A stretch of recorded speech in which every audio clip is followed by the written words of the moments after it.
Lovely Laugharne, on the Taff estuary, with its grand but dilapidated 12th century castle and views over Carmarthen Bay, is linked in verse and visitors to Dylan Thomas. On the way into town, we pass St. Martin's Church, where the poet is buried, and Brown's Hotel, where he guzzled and gossiped and gave out the bar's phone number as his own. There's more Thomas to come, but for now we head to the Kors.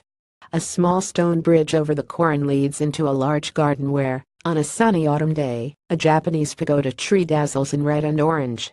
Behind lies the Victorian country house, 2 stories of shabby beauty, that for over 20 years have been home to chef patron Nick Priestland's fine-dining restaurant.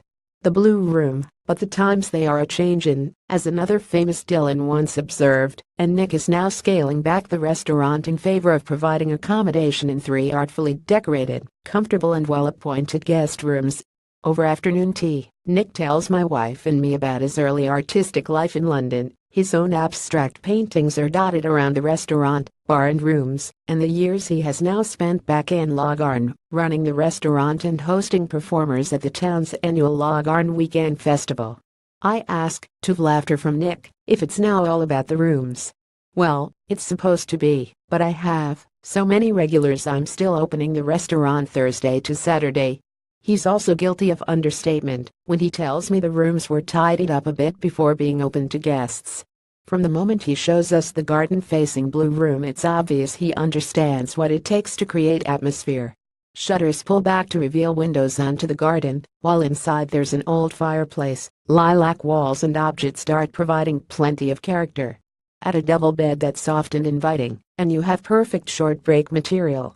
The garden with its Japanese pagoda tree. There's time before dinner for a look around Laugharne, with its pubs and restaurants, the pick of which is the Portrait Tavern, and a Castland waterside stroll that is bathed in magical sunshine.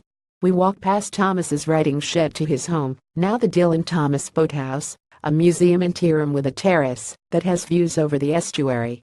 Over slices of bara bread and the tea, and we discuss the following day's possible adventures: a walk around the bay and salt marshes, a trip to Pendine Sands, famous for its Long Beach and land speed record attempts in the 1920s, or seaside fun along the coast at Tenby.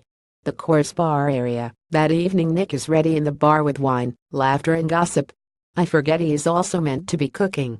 He hasn't, but adds a caveat: my kitchen hero is Keith Floyd, so you'll have to bear with. I'll get to it soon, though.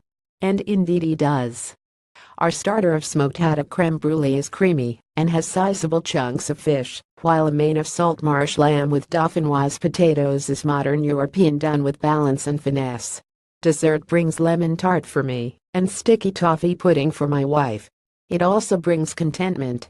It's easy to see how Nick's cooking has earned him plaudits. And though some will miss out as he steps back from the restaurant, many well-entertained guests will now get a chance to book in for the night and soak this up at a leisurely pace for them and for Nick. Accommodation was provided by the Kors Country House, doubles from £90 BB, or £150 for dinner BB, 01994 427 219, figures.co.uk.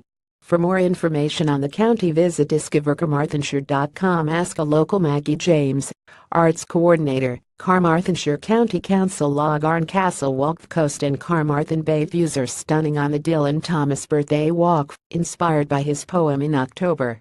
It's around 2 miles and mainly uphill. Grab a light lunch of Welsh cheeses and local pies at the Ferryman Deli in Laugharne. Or for fine dining, take a trip out to the Grove in Narberth. Visit. You have to see Laugharne Castle. Then head up the road to the Tin Shed Experience, a quaint 1940s museum with memorabilia, models and packaging, as well as occasional art exhibitions. Shop. Visit the Gate Gallery in St. Clears, which offers a range of artisan Welsh crafts and gifts. Then pop into Hugh's the Butcher, the traditional butcher's shop next door, for homemade sausages, pies and faggots.